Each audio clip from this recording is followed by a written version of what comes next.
Associé parfois à d'autres troubles respiratoires nocturnes comme l'apnée du sommeil, le ronflement est un bruit rauque plus ou moins fort.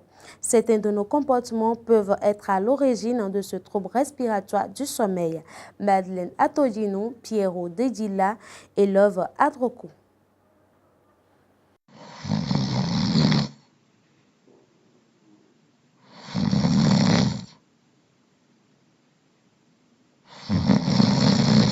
Honnêtement, moi, je gifle.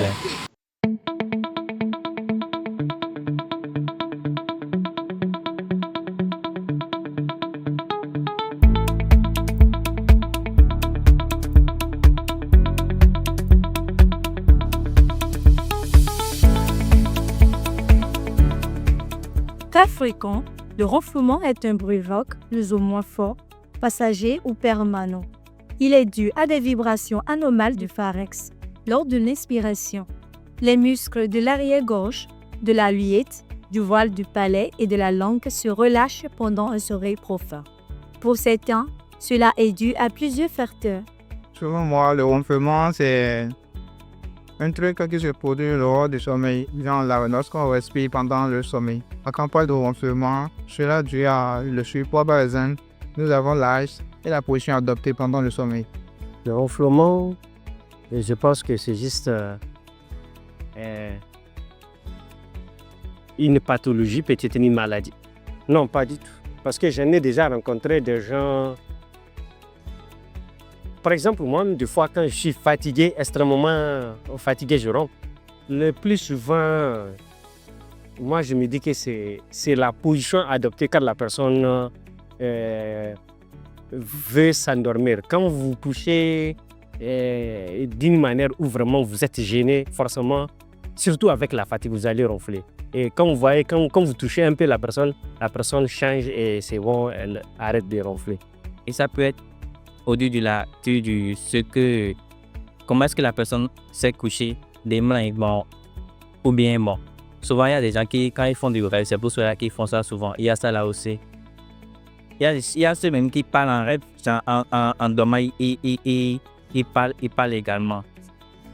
Voilà, il s'appelle également qu'ils ronflent également. Pour ceux qui cohabitent avec des personnes souffrant d'elles mal, c'est une chose insupportable.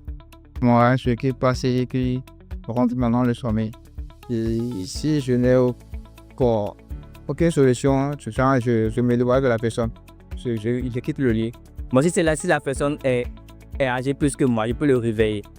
Ou bien je quitte à côté de lui. Mais si il est mon petit frère et qu'on a, je n'ai pas retourné. Bon, moi, je le réveille parce que je ne le supporte pas. Selon certains spécialistes, plusieurs attitudes alimentaires peuvent être à la base de ces troubles respiratoires nocturnes. Le ronflement est un phénomène qui peut arriver à tout le monde si on ne surveille pas son alimentation. Les aliments qui peuvent donner le ronflement ou occasionner le ronflement. Nous avons les dérivés de lait, comme le lait caillé, qui accumule le mucus dans les voies respiratoires. Nous avons l'alcool ou tout dérivé qui relâche les muscles de la gorge. Les repas trop copieux le soir qui peuvent alourdir la respiration comme le haricot plus sucré garni avec de l'huile. Les aliments frits, gras, comme les pommes frites, les yams frites, patates douces frites ou les beignets qui ralentissent la digestion.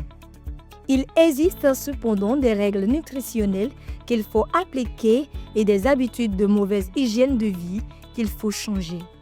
Pour ceux qui souffrent de ronflement, dormez sur le côté et non sur le dos. Faites l'effort de faire du sport si vous êtes en surpoids.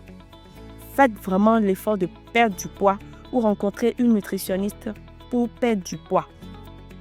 Pour ceux-là qui ne sont pas en surpoids, je vous conseille une alimentation riche en légumes et en fruits. Buvez assez d'eau surtout en journée. Évitez les aliments gras surtout le soir.